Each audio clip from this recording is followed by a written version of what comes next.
Usisahau kusubscribe, like na kucomment. Kwa jina naitwa Ali Omari, ni mfanyabiashara wa nafaka wa Mbagala. Kero yangu kubwa ni swala la service levy la tunalotoza saizi la 0.3. Na mauzo yetu kwa ujumla sisi watu wa nafaka ni makubwa. Unakuta unauzwa kwa mfano mchele kilo moja shilingi 3,000, unapata faida labda shilingi 30. Faida yetu ndogo sana. Lakini mauzo yanayoenda kwenye gunia zima ni shilingi 300,000. Mwisho siku tunakuwa na mauzo ambayo yanaenda mpaka milioni 100, bilioni 1. Ni rahisi sana kufika kwenye haya mauzo. Lakini mauzo yako bilioni 1. Manispaa wanataka wape milioni 3 kwenye hiyo faida. Kiuhalisia katika hiyo bilioni 1, sisi kama mawakala ambao tunaletewa mizigo kutoka mikoani na watu wa mikoani, inaonekana tuna hela nyingi. Watu wa manispaa wanatathmini tuna fedha nyingi. Mwisho siku fedha zile ni za mizigo ya watu, sio fedha zetu sisi wenyewe keshi. Jana wamekuja manispaa, wanakukamata, wanatoa zedi report ya mwaka mzima, wanapiga 0.3, watu wanadaiwa milioni 5, milioni 10. Fedha watu hawana. Ndio maana leo wameamua kufunga maduka. Adhima yenu ni nini? Adhima yetu serikali tusaidie kuhusiana na hilo swala la 0.3 kwenye biashara zetu hizi za ndani za nafaka. Kwa kweli ni mtihani. Labda biashara za viwandani watu wanakuja na mitaji yao kutoka nchi za nje, afadhali. Hata hiyo biashara ya nafaka tunaona Wahindi, Wachina na watu mbalimbali ambao wana uchumi mkubwa wameingia mpaka mashambani kununua mipunga na bidhaa mbalimbali, kiasi ambacho wanaweka kwenye viwanda vyao, wana process, ndio wanatuuzia sisi humu, wanatuweka kwenye margin ndogo. Unaachiwa commission ya shilingi 20. Umeuza mchele shilingi 3,000, umepata 2,000 kwa margin unayowekewa na Mhindi au na Mchina. Sasa ukiwekewa margin ya namna hiyo, manispaa ukija kuchukulia 0.3, wanachukua shilingi 900 kwenye 2,000 uliopata, unabaki 1,100, bado gharama zingine. Ni mtihani. Kwenye mashine kweli zinaonekana mauzo makubwa, lakini uhalisia wa mashine ni vitu viwili tofauti. Kwa hiyo tunaiomba serikali yetu, bunge ndio linakaa sasa hivi, lijitahidi angalau kidogo lituangalia watu wa nafaka. Tumeona jana waziri wa fedha amesema ushuru wa huduma umeshuka angalau kutoka 0.3 mpaka 0.25. Kwetu sisi tunasema hiyo bado ni kubwa. Bidhaa zetu ni za ndani hapa, tunaenda kununua kwa wakulima. Milolongo ni mikubwa kwenye shughuli zetu za kiuchumi za Kitanzania. Nafikiri watu angalia sana watu wa nafaka. Chonde serikali yetu tuangalie. Iangalia bidhaa za viwandani angalau labda kidogo. Leo tumesikia mnamhitaji mkuu wa wilaya. Ndio. Kulikoni na mmefunga? Mkuu wa wilaya tunamhitaji kwa sababu tuliona ripoti ya mkurugenzi kwenda kwa mkuu wa wilaya kwamba watu wa nafaka wanapata faida kwa kilo moja ya shilingi 300 mpaka 1,000. Kwa maana yake tukiuza eti gunia moja sisi tunapata faida 30,000 au shilingi 100,000 kwa gunia moja. Jambo ambalo utafiti wake alofanya sio sahihi kabisa. Tunaomba mkurugenzi wa wilaya Temeke arudie utafiti wake, kwamba huo utafiti watu wa nafaka tunasema sio sawa. Sisi faida tunazopata labda shilingi 3,000 kwa gunia moja, shilingi 20, saa zingine tunakuta tunapata hasara kabisa. Kwa hiyo utafiti wao kusema sisi tunapata shilingi 30,000 kwa gunia moja mpaka shilingi 100,000, tunaomba hiyo taarifa ya mkurugenzi wa wilaya Temeke kwenda kwa mkuu wa wilaya irudiwe, atume vijana wake waje masokoni. Bahati nzuri biashara hizi za wazi aweze kujiridhisha pia utafiti wake. Utafiti huo ndio umepelekea mpaka kuwaruhusu vijana wao waingie madukani kwetu kuweza kuvamia na kuweza kuwabana watu wa print report kwa lazima na kuwapa control number papo hapo waweze kulipia. Tunaomba mkuu wa wilaya tusaidie, na tunaamini mkuu wetu wa wilaya ni mtu ambaye yuko smart, ni mtu ambaye yuko vizuri sana kwenye mambo yake, atatusikiliza na atatupatia suluhu. Ndio maana tunamhitaji. Ingawaje jambo hili liende liwe kitaifa zaidi. Mmefunga maduka mpaka lini kwa mtazamo wako? Tupate suluhu. Sisi tunachoomba tupate suluhu. Hatuhitaji, tuna njaa kwa kweli. Tunahitaji tuendelee kufanya shughuli zetu, lakini jana tumevamiwa humu na watu walikuja, posta nzima imejaa watu kutoka manispaa. Kwa kweli hali haikuwa njema jana, ndio imeleta taharuki mpaka hivi. Tunaogopa kufungua watakuja tena. Kwa mkuu wa wilaya tu tunaomba tuombee kwa mkurugenzi ajaribu kusitisha hayo mambo. Watuite labda tufanyie suluhu, tufanye maongezi basi, kwa kupitia maongezi miafaka wao inapatikana. Asante. Hashim Juma Chepa Mbagala. Najua wazangu wameongea mambo mengi kuhusu service levy pointi 3 ilipiki, na mimi nipo kwenye muendelezo tu ya wazangu kuomba kama mkuu wa wilaya aje tuonane naye, kwa sababu kelezo yetu anazijua toka siku nyingi, na hili jambo anajua kwamba lilipiki kila siku. Kwa hiyo rai yetu wafanyabiashara, tunaomba mkuu wa wilaya aje kutusikiliza tena, aone hili jambo tunalimaliza kwenye mazingira gani, maana kila siku Mungu tunaona wafanyabiashara tunapata usumbufu. Leo tunaongea, tunakubaliana, tunaambiwa tunagiwa muda, hata tugea uhakika kwamba litaisha, tunakaa tena tunarudia tena. Kwa kila siku tunaleta taharuki kwa wateja wetu, na tukiangalia tunadaiwa madeni sangine, wengine tunadaiwa kodi, tunadaiwa TRA, tunashindwa kufanya biashara kwa uhuru kabisa. Kwa hiyo tunaomba mkuu wa wilaya aje kutuhakikishia hii kwamba hili jambo tunalimaliza vipi sasa hivi kuondoa usumbufu robaki. Mimi yangu hayo. Kwa jina naitwa Malik Amlani Mpenda, mfanyabiashara wa Mbagala.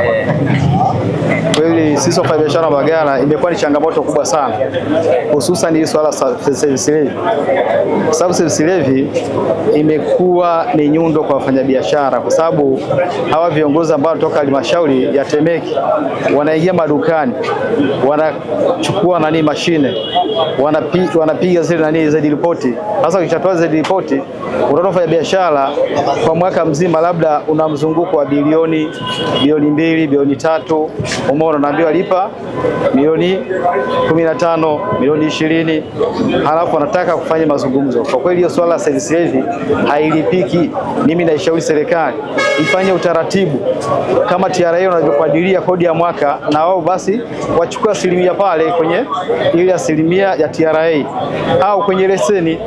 Umeona, serikali itafanya utaratibu wa namna hiyo, itakusanya kodi kubwa sana, kwa sababu wakifanya hivyo wafanyabiashara wengi wa Mbagala na ambao wako nje ya Mbagala itakuwa ni changamoto kubwa sana kuingiza kipato kwa halmashauri yetu ya wilaya Temeke.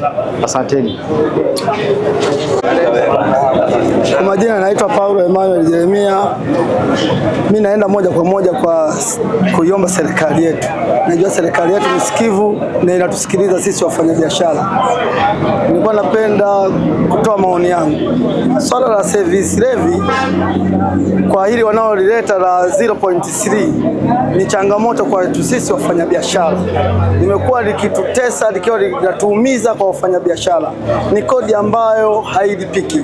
Kwa tunaishauri serikali yetu iangalie namna ya kuweza kutoa hiyo huduma ya malipo ya service levy ili tuweze kupata manufaa na sisi katika biashara zetu. Kingine, mkurugenzi wa halmashauri anapotutumia watu kuja kwenye biashara zetu, wanakuja hawana ustaarabu, wanakuja kutuforce. Kama jana tumepata taharuki kubwa, watu wamekamatwa, watu wametishiwa amani. Kwa hiyo imeleta tafaruki sana kubwa, mpaka ikapelekeana kupata mshtuko. Mpaka leo hii tuko hapa kuweza kuzungumza kwamba tunafanyaje ili biashara zetu kuzidi. Asante. Waziri ametangaza jana kushusha service levy kutoka 0.3 kuja 0.25. Je, huo upungufu wewe unaonaje? Huo upungufu unavyoona ni mdogo kwetu, bado ni kandamizi, haiwezekani. Unajikuta mfanyabiashara wa maboksi au wa sukari, ngano na bidhaa zingine, unajikuta kwa mwaka mmoja unazungusha ndani ya mashine ya FD mashine, unazungusha labda bilioni 2, lakini bilioni 2 ukija kupigiwa service levy, wao wanaangalia mtaji mzima uliozunguka kwenye mashine, hawaangalii faida. Biashara kuna wakati zinapanda, kuna wakati zinashuka, na kuna biashara zingine wakati unaamua kula hasara. Unauza tu ili kwamba upate hasara, lakini maisha mengine yaendelee. Sasa service levy inapokuja kupigia hesabu ya mauzo yote kwa pamoja, unajikuta kwamba upate chochote na unaua msingi wako kiujumla. Kwa jina naitwa Sundi Bohori, ni mfanyabiashara wa nafaka ya mchele na chakula. Kero yangu ni kubwa sana katika upande wa service levy. Service levy kwa upande upande wa kulipa kodi hailipiki.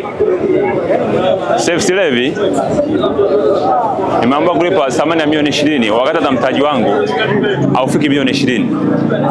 Tunamwomba mkuu wa mkoa na mkuu wa wilaya ili walisikie. Tunaomba sana.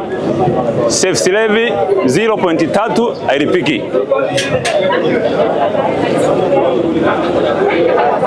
Hilo ndo naliomba sana. Service levy 0.3 kwa nafaka hailipiki. Tunabuguziwa, tunakamatwa. Jana tumekamatwa, tumepigwa virungu, tumekamatwa kila siku. Tumefunga viduka mpaka sasa hivi hatujafungua. Tunamwomba sana mkuu wa wilaya na mkuu wa mkoa ili alisikilize kwa umakini sana. Tunateseka. Ndio. Okay, sawa, mmefunga maduka. Hatima yenu ni tumefunga maduka kwa sababu hatima yetu sisi ipatikane suluhisho la kwamba service levy kwa 0.3 hailipiki. Hatuna uwezo wa kuilipa. Ukitaka kulipa labda ufunge duka na maana umefilisika moja kwa moja. Msikiliza waziri wa fedha wa jana kuweza kushuka kutoka 0.3 kuja 0.25. Sijamsikiza, lakini tunaangalia upande wangu mimi wa nafaka anaposuluhiwa na manispaa. 0.3 kwa upande wa nafaka, upande wa Mbagala 3 hailipiki. Kwa jina naitwa Gulinja Surwa, ni mfanyabiashara wa nafaka hapa Mbagala. Kwa kweli, kusema ukweli, masikini ndio naonewa. Ukiangalia wafanyabiashara wote yule wanaofanya biashara hawana hata gari ya kutembelea, lakini nashangaa ndio wanataka malimpizwa kulipa kodi kubwa. Kwa kweli hii biashara inayofanya si kama waganga wa njaa. Wale makubwa ambao wana ofisi na kampuni yao, hata TRA mapato ambayo wanalipa ni madogo sana. Kwa kusema ukweli, serikali ingeangalia kwa sisi wafanyabiashara wa hapa. Sisi tunafanya biashara na wakulima ambao mkulima ambao ana guarantee, ndio maana hata sisi hatuna hata kodi ya makadirio ya manunuzi ya biashara yetu. Sisi tunanunua kwa mkulima. Kusema kweli, naomba serikali iangalie au mkuu wa wilaya aje atusikilize kero hii ili tutoe kwenye mgogoro, na imani atatusaidia. Ili kwa wa kwanza kupata habari zetu, tafadhali usisahau kusubscribe, like na kucomment.